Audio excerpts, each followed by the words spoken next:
Bonjour à tous, vous écoutez un nouveau coup critique et cette fois-ci je suis avec Raphaël. Comment ça va, Raph? Ça va, un peu chaud. Un peu chaud, Un peu oui. chaud, c'est le temps, mais Un peu chaud c'est parce qu'on est en plein été, Et du coup, l'été, ça n'empêche pas quand même de voir des films ou de voir des séries. Et ça, c'est chouette. c'est d'autant plus mieux parce que du coup, on se trouve dans des endroits assez frais. Oui, tout à fait. Et aujourd'hui, du coup, on va parler de Kaamelott, premier volet, qui est un film français, bien évidemment, écrit et réalisé par Alexandre Astier, bien évidemment, et sorti en 2021, qui constitue la suite de la série télévisée Kaamelott, qui avait été diffusée entre 2005 et 2009. Donc voilà, Kaamelott, je pense que ça se présente plus, je sais pas. Non, je pense que la particularité, c'est que c'est vraiment une série qui a marqué une génération. Donc si vous étiez ne serait-ce que ado, voire du coup étudiant, c'est quelque chose qui a dû marquer votre vie si vous aimez bien effectivement les gags médiévalesques. Les gags médiévalesques, c'est pas mal ça. Bon alors, et du coup, avant qu'on commence à parler vraiment du film, toi Kaamelott, c'est fan, pas fan, t'en fous, t'aimes juste bien? Je suis assez fan. Je le regardais quand j'étais ado, notamment dans la maison de campagne de mes parents. Et avec mon frère, on le regardait de temps en temps. En général, ça commençait parce que tu regardes peut-être 2-3 petits épisodes avant de regarder, je sais pas ce qu'il y avait avant, la trilogie du samedi, voilà, par exemple. Ou tu sais, ça faisait partie de ces séries où avec Caméra Café, par exemple, qui ont commencé comme ça, vraiment, où t'avais des petits épisodes. Ouais. Et t'en avais quelques-uns qui présentaient du coup ensuite la soirée. Ça faisait comme ça introduisait la soirée, une sorte de première partie. Ouais. Et c'est comme ça que je l'ai trouvé. Puis au fur et à mesure du temps, j'ai commencé à y regarder beaucoup quand j'étais à la fac, et notamment après quand ça repassait à la télévision. Tu avais un soir dans la semaine où ils en diffusaient jusqu'à 2-3 heures de la nuit, quoi. Ouais. Et j'aimais bien le regarder en fond, même si tu connais tous les gags, etc. Ouais, ça passait plutôt bien, oui, ça faisait toujours rire. Donc du coup, j'étais assez fan, ouais. Ouais, d'accord. Et même livre 5 et 6, parce que c'est souvent ceux qui divisent un petit peu. Même quasiment presque plus fan du 5 et du 6, j'ai bien aimé. Après, c'est peut-être parce que du coup, j'étais en licence d'histoire aussi, ça s'y prêtait pas mal. Ouais. Et non, j'ai bien aimé le 5 et 6, même si on a un autre tournement, c'est moins comique dans le genre, mais un petit peu plus dramatique. J'ai trouvé ça bien orchestré, donc bien fan de l'ensemble même. De l'ensemble, ouais. Je suis un peu comme toi, sauf que moi j'avais pas la télé quand j'étais gamin, donc Kaamelott j'ai pas regardé avant d'être à la fac. Où là j'ai compris que très rapidement que si je voulais survivre socialement, il fallait que je connaisse Kaamelott, il fallait que je connaisse les gags, parce que surtout en histoire tout le monde connaît Kaamelott, culturel, tout le monde te les ressort. Donc au bout d'un moment j'ai tout regardé, je crois que j'ai tout binge-watché super rapidement. Je trouve ça super cool, très très fan. Grosse claque sur le livre 5 et 6, moi personnellement je les ai vraiment surkiffés. Et du coup j'attendais bien le film, mais en même temps ça faisait 11 ans, donc moi je m'étais un peu résigné à l'idée de voir un jour une suite à Kaamelott. Donc quand le film est sorti, je me suis dit cool, mais je me suis pas non plus dit oh mon dieu, enfin. Voilà. Ouais. Je sais pas. D'accord. Si toi t'étais hypé à mort ou Mais je suis un peu frustré par les séries que tu regardes que t'as aimées, auxquelles il y a possibilité d'avoir une suite, mais il y aura jamais de suite parce que défaut de financement, parce que non volonté des acteurs de vouloir continuer, ou des trucs qui peuvent être un peu frustrants. Kaamelott en faisait partie. Ouais. Après on l'a tellement attendu, le film en question, que il aurait pu se présenter dans 3, 4, 5 ans. Ouais, ça aurait été pareil, quoi. C'est pas que ça aurait été pareil, c'est que du coup on aurait eu je pense le même ressenti en termes d'attente. Oui. Tout à fait. Voilà. Et du coup, merci pour tes ressentis, Raph. Ce que je te propose, c'est qu'on passe un petit peu à une partie sans spoil, pour expliquer un peu le scénar, et puis après notre avis global. Et après, on passera sur une partie peut-être un peu plus approfondie. Donc, Kaamelott, premier volet, qu'est-ce que ça raconte ? Ça fait suite direct à la série, le fameux livre 6. Donc, pour le coup, on va spoiler la série, mais bon, voilà, on est obligé. Donc le roi Arthur a renoncé au trône, il s'est exilé, ça fait 11 ans. Et pendant ce temps, Lancelot du Lac a pris le contrôle du royaume de l'ogre et il en a fait une horrible dictature. Et le roi Arthur, malgré lui, va être obligé de revenir au royaume de l'ogre pour affronter son ancien ami et rival. Et du coup, Kaamelott, premier volet, voilà un petit peu pour ce qui est du résumé. Qu'est-ce que t'en as pensé en fait là, comme ça, critique Sans spoiler l'intrigue, qu'est-ce que t'as D'accord. aimé, qu'est-ce que t'as pas aimé J'ai aimé les nouveaux acteurs. Ouais. J'ai bien aimé les rôles de Gallienne et de Cornillac. Mhm. J'ai bien aimé retrouver Alain Chabat. J'ai bien aimé aussi les décors. Les décors qui, du coup, étaient absolument pas centrés autour du moins pour Oui. une partie, autour de la Bretagne et du royaume de l'ogre. Non, il y avait des décors qui étaient assez sympathiques. Retrouver aussi, bien sûr, les acteurs. C'était Ouais. quelque chose d'assez sympa. D'accord. Bah écoute, moi de mon côté, je suis tout à fait d'accord avec toi. Je pense que l'ajout d'acteurs tels que effectivement Guillaume Gallienne, moi il y a une scène d'introduction, vous verrez si vous voyez le film, incroyable avec Guillaume Gallienne, pardon, j'arrive même plus à prononcer son nom. Je pense que toute cette partie-là est super chouette. Même chose, il y a beaucoup de gens qui ont critiqué le parti pris des costumes. Moi, je les ai trouvés très intéressants visuellement parlant. On peut parfois les trouver un peu grotesques ou autres, mais je pense que c'est totalement fait exprès. Moi, j'ai trouvé ça assez dingue. Au niveau de la réalisation, très bonne réalisation, je pense. Enfin, j'ai vraiment beaucoup apprécié sa manière de mettre en scène, mais c'est déjà quelque chose que j'avais bien aimé dans le livre 5 et 6. Je trouve que là, à ce niveau-là, enfin dans mes souvenirs, parce que mine de rien, tu l'as dit toi-même tout à l'heure, ça fait quand même 3 semaines, c'était une réa à plus ou moins identique. Musicalement aussi, très bien, franchement, c'est un véritable orchestre symphonique qui est dirigé, donc c'est chouette, c'est plus ou moins les mêmes thèmes, mais revisités par rapport à la série. Le défaut pour moi inhérent de ce film réside dans le montage. Il y a un montage qui est beaucoup trop, je sais pas, saccadé, ça prend pas le temps, etc. Et puis l'autre défaut du film va en mon sens résider dans le scénario, mais là pour le coup on en parlera peut-être dans la partie spoil. Je sais pas ce que t'en penses après pour ce qui est du costume, montage, musique.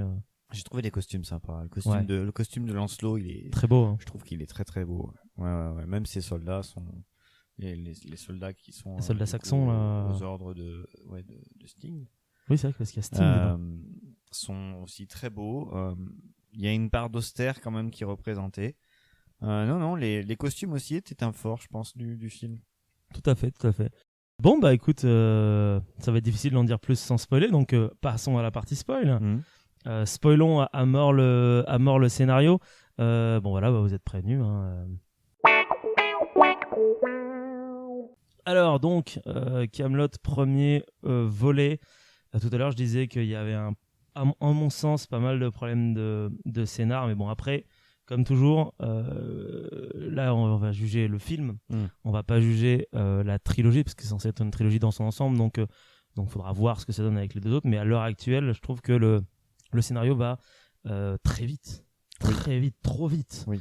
Enfin, on passe mais ça, je pense que ça va être, toutes les critiques vont avoir le même ressenti, je pense, mais ça va très vite. On passe d'un point A à un point B en quelques secondes. La notion de temps, on la connaît pas vraiment. Est-ce qu'il met des semaines à arriver au royaume de l'ogre? Parce que qu'on soit honnête, géographiquement parlant, quand on part de l'Aquitaine pour arriver en Carmélide, il faut pas 2 jours, quoi. Il faut plusieurs semaines, quoi.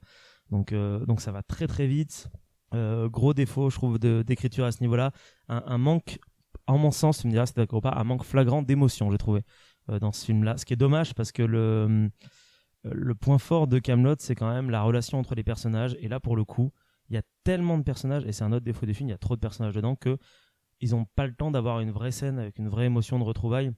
Enfin, moi, je suis encore choqué qu'il y a un énorme cut où Arthur récupère l'épée, puis cut, et puis juste après il est dans la tente avec Léo Dagan, et en fait on n'a pas vu la retrouvaille, que ce soit de Léo Dagan avec sa fille, que ce soit de Arthur avec Léo Dagan, et en fait tout est comme avant, et tu fais ok, bah ça fait 11 ans quand même qu'ils se sont pas vus tous ces gens là.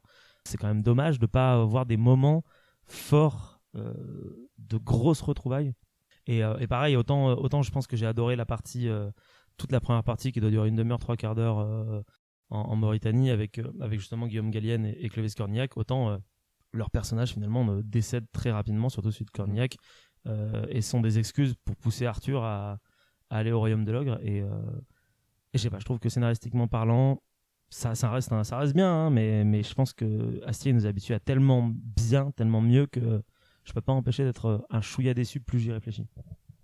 Ben, après, honnêtement, c'est toujours ça le problème. C'est quand t'attends énormément d'un film, tu peux n'être que déçu sur certains points.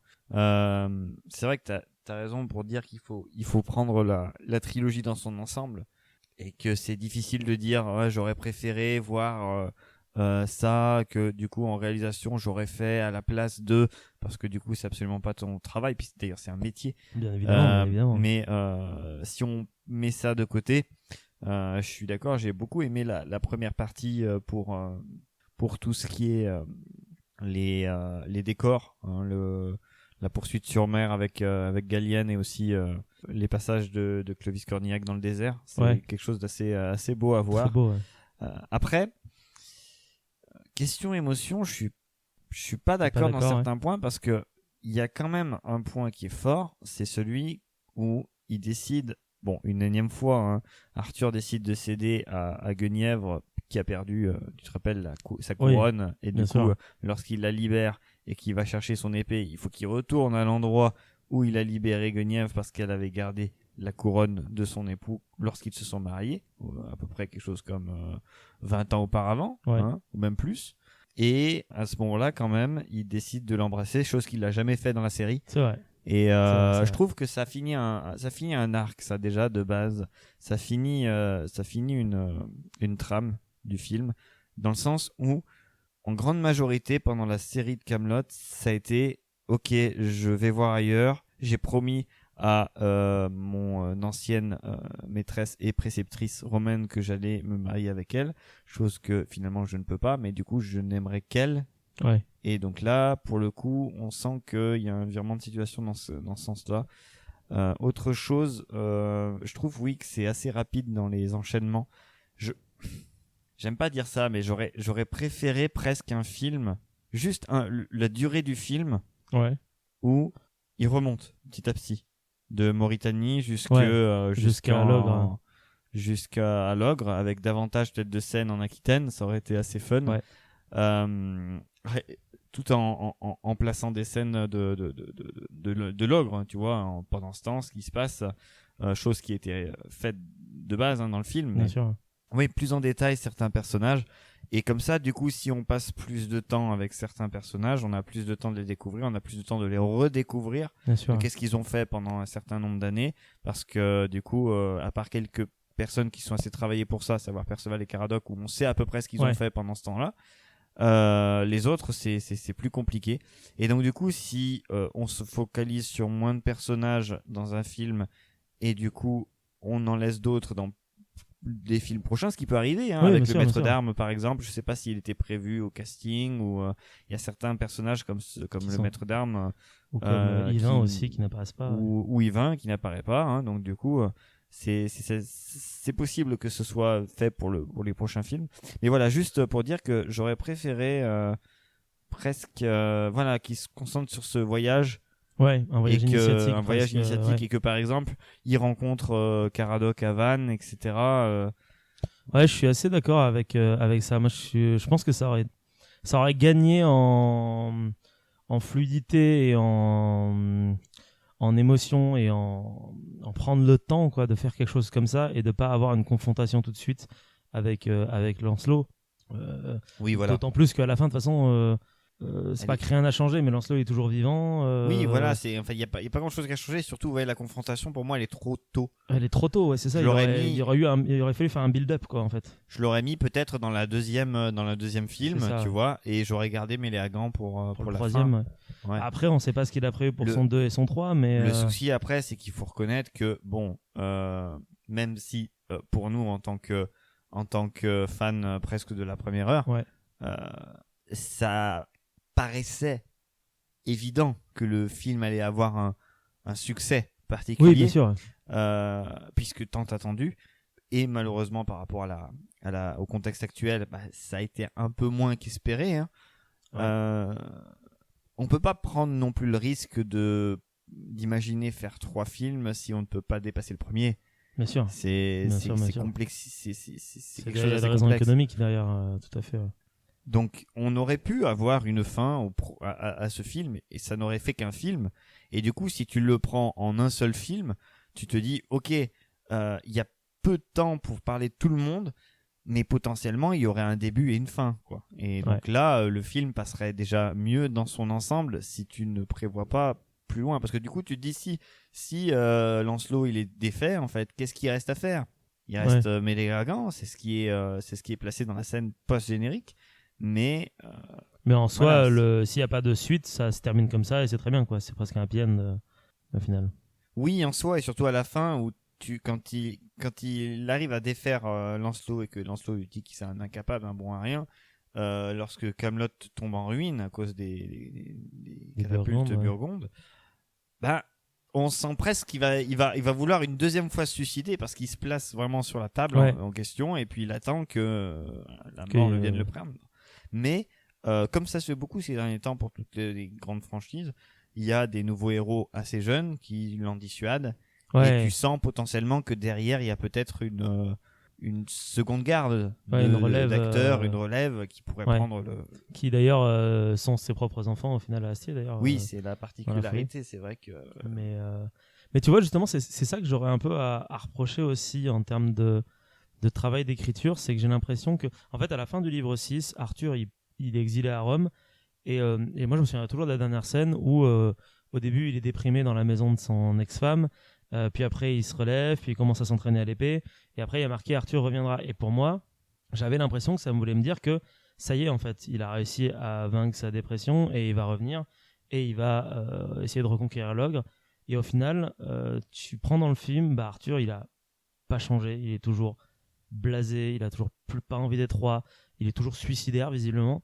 Donc j'ai envie de dire, mais putain, mais en 11 ans, le perso a pas évolué d'un pouce, d'un millimètre, alors que, si, en fait, en 11 ans, on évolue, surtout quand à la fin de la série, tu nous montres un personnage qui a réussi à se dépasser et est prêt à revenir. Et en fait, c'est ça que je comprends pas, c'est qu'il semble presque y avoir une régression du personnage de certains côtés. Alors, je sais pas si c'est parce que ça s'est transformé en film et que pour le public non averti du film, il a fallu remettre le perso comme avant pour qu'il ait à nouveau une évolution semblable, avec en plus les flashbacks, les flashbacks de lui à Rome avec son histoire d'amour avec une jeune fille qui fait, je trouve, un peu parallèle et redite avec sa vie de jeune adulte à Rome qu'on a vu dans la saison 6. Donc je sais pas trop ce qui est cafouillé à ce niveau-là, et je trouve que ça manque de cohérence, quoi. Ça peut peut-être se défaire plus tard pour les prochains films. Mais oui, c'est vrai que le fait qu'en 11 ans, il décide toujours de ne pas rentrer dans Camelot, ce qui est une chose en soi. Peut-être que tu es borné et tu veux pas le faire, tu veux pas redevenir un roi. Par contre, du coup, je trouve que le changement d'opinion, il est beaucoup trop rapide. Ah oui, très clairement là, oui. Ça... Parce que du coup, il est chopé et en fait, lorsqu'il est vendu auprès du duc d'Aquitaine, je trouve sympa que ce soit le duc d'Aquitaine qui lui redonne un peu le goût justement de gouverner, parce que c'est un personnage qui est assez sympa et positif, très très positif, ouais. Mais je trouve que le changement est beaucoup trop rapide. Vraiment, je veux pas le faire. Je vais y aller parce que apparemment et c'est justifié par le fait que le duc d'Aquitaine lui dit que son peuple le veut encore. Mais je trouve que c'est un poil trop rapide. Ouais, c'est un poil trop. Mais je pense que c'est le gros défaut du film, c'est sa rapidité. Est-ce que t'as des choses à rajouter vis-à-vis de ce film ou pas? J'ai passé quand même un bon moment à le voir. Là, il y a aucun souci, mais je pense que c'est un mélange entre le fait que ça soit rapide et l'attente de plus de 10 ans fait que on aimerait voir des choses qu'on a imaginées, alors que c'est pas du tout en soi notre rôle. Je pense que le seul grand reproche qu'il faut faire à ce film, c'est que on a vu nos héros qu'on a imaginé, qu'on a resuivre des années et des années après la série. Seulement, il y a peu d'impact, et ce qui a fait je trouve la force de la franchise, de la série des épisodes, c'est qu'il y a des punchlines. Oui. Et des punchlines dans ce film, j'en ai retenu très peu, en fait. À part surtout celles il y en a 2-3 qui m'ont marqué.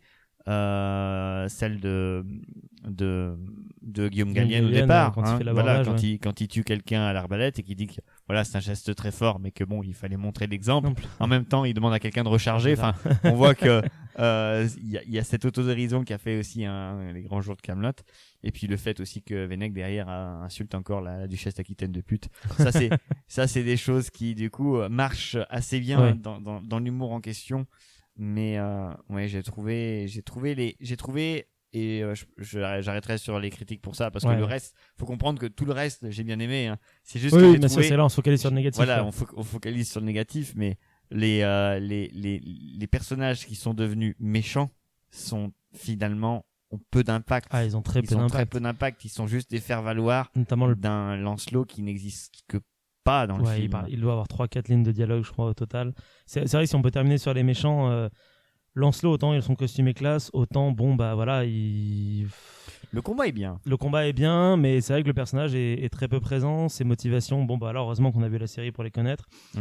Pour ce qui est de toute sa clique de sbires, ils sont là pour les traits d'humour. Et puis le père Blaise, qu'est-ce qu'il fout là? Pourquoi le père Blaise est devenu méchant? Ça, on aimerait bien savoir. Qu'il assume le fait d'être méchant, clairement aussi. Enfin, ça, je pense que c'est parce que c'est des trucs que Astier avait prévu dans sa tête. Vis-à-vis, il avait prévu de faire une série, je crois, avant le film, mais il y a très longtemps, genre il y a bien 5-6 ans, de faire un truc qui s'appelait Kaamelott Résistance, où on verrait le choix des personnages vis-à-vis de Lancelot. Donc je suppose que le père Blaise avait des bonnes raisons de rejoindre Lancelot, mais le fait est que nous, on n'en sait rien. Et ouais, au final, le roi Lot, Dagonet, le juriste, c'est des sbires, ils sont marrants, mais ils sont inutiles, quoi. Et Stings, c'est pareil, il a 3-4 lignes de dialogue et moi je pensais qu'il serait là pour teaser un méchant dans une saison 2 puisqu'il arrive à obtenir un territoire de l'ogre et les dieux ont pas l'air d'être contents vis-à-vis de ça et au final à la fin non, finalement ça va. Et là je me suis dit ok, du coup ça va quoi. Il fait un bon méchant, il fait un bon anglo-saxon, hein, mais c'est vrai que le personnage a son utilité quoi dans le futur parce que pour le moment il a pas des masses d'utilité à part d'être Sting quoi. Mais écoute, s'il a une place à la table ronde, ça fera un nouveau personnage qui pourrait être sympathique plus tard. Oui, tout à fait. Ou être un potentiel méchant aussi, parce que ça reste un saxon, faut pas l'oublier. Donc voilà. Je te propose qu'on s'arrête là pour Kaamelott. Dites-nous chez vous dans les commentaires si vous avez apprécié Kaamelott. Sachez que nous, on l'a apprécié quand même. Hein. Ce qu'a dit Raph, moi j'ai passé un très bon moment aussi devant. C'est juste que on peut pas s'empêcher de soulever parfois quelques petits défauts. C'est le but de l'émission aussi. Tout à fait, c'est coups critiques. Donc on donne des coups et on critique. Voilà. Oh, c'est une super catchphrase ça. Je vais la garder. Merci à vous et puis dormez bien. Bisous.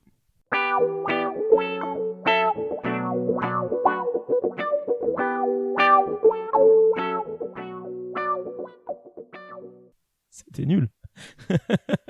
Surtout qu'on a encore des trucs à dire. Oui, quoi. Mais c'est juste que je vais les coter en fait. Ah, d'accord. Donc, je vais faire semblant qu'on se retrouve à chaque fois. On se retrouve à chaque fois. Ouais. Bien joué. N'est-ce pas? Je te propose qu'on passe à quelque chose de formidable.